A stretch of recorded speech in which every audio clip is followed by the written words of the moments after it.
I'm Matt Bouchard with REIT.com here in Atlanta for REITWorld 2014, NAREIT's annual convention for all things REIT. Joining me today is the team from American Residential Properties, Laurie Hawkes, President and COO, and Steve Schmitz, the Chairman and CEO. Thank you both for joining us. Thank you. Good to be here. Good to see you. Now, when we talked in June, the company was very active on the acquisition front. What type of changes have you seen in the acquisition environment, and what's your outlook for 2015? You know, it's very strong, Matt. I mean, when we got into this years ago, we saw the huge rental demand going on for housing in America today, and so we've focused on certain key areas and certain markets that we want to be in. We've done a lot of research behind those, and the opportunities today still outstrip the available capital. So we couldn't be more excited about it. And in addition to that, we've highly refined our own acquisition metrics in terms of being able to be active in each channel, whether it be the MLS, whether it be the auction, whether it be buying portfolios, and those are our three primary sources to acquire homes. And we've talked in the past about the success that you've had with your hub and spoke operating system, which allows your company to centralize a lot of that operating activity. But what operational aspect have you come to learn presents the biggest challenge for your company? Challenge. We like the word opportunity. This sector is still, it's a nascent, emerging class. While the assets have been around for a very long time, the fact is the operational systems, professional management, and institutional capital are new.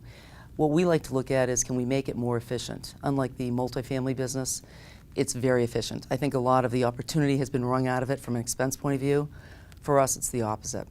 And we look at things like insurance, where it's new, the business is getting their hands around it.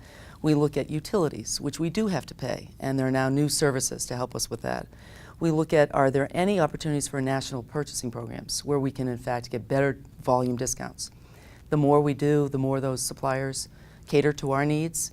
As a result, we can, even with increasing house prices, the gross to net in terms of our economics continues to improve with our margins as we get the efficiencies up and running, and we take advantage of them. Now, American Residential was one of the companies out in front in this sector, which is, as we talked about, is developing. But what do you see is going to be the ultimate determinant in which companies ultimately succeed? You know, that's interesting, because when we got into this and we realized that the people who were going to succeed in the business were those that had the lowest cost of capital, hence go public, which is why we did, but also have the most efficient operations. This is a business of pennies. And so what you have to do is have process and procedure for everything you do and constantly be refining those costs downward. And that's a real key to success in this business. You want to deliver the best experience you can to the customer, yet do it on a very, very cost-effective basis. And I think in terms of who in the business, in terms of our peers, I think there is right now a handful of companies. There will be others, we believe. But it's so small relative to the vast opportunity. We have $2.7 trillion worth of real estate.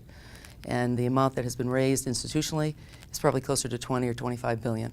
And what has the advent of securitization in the sector done to move things along?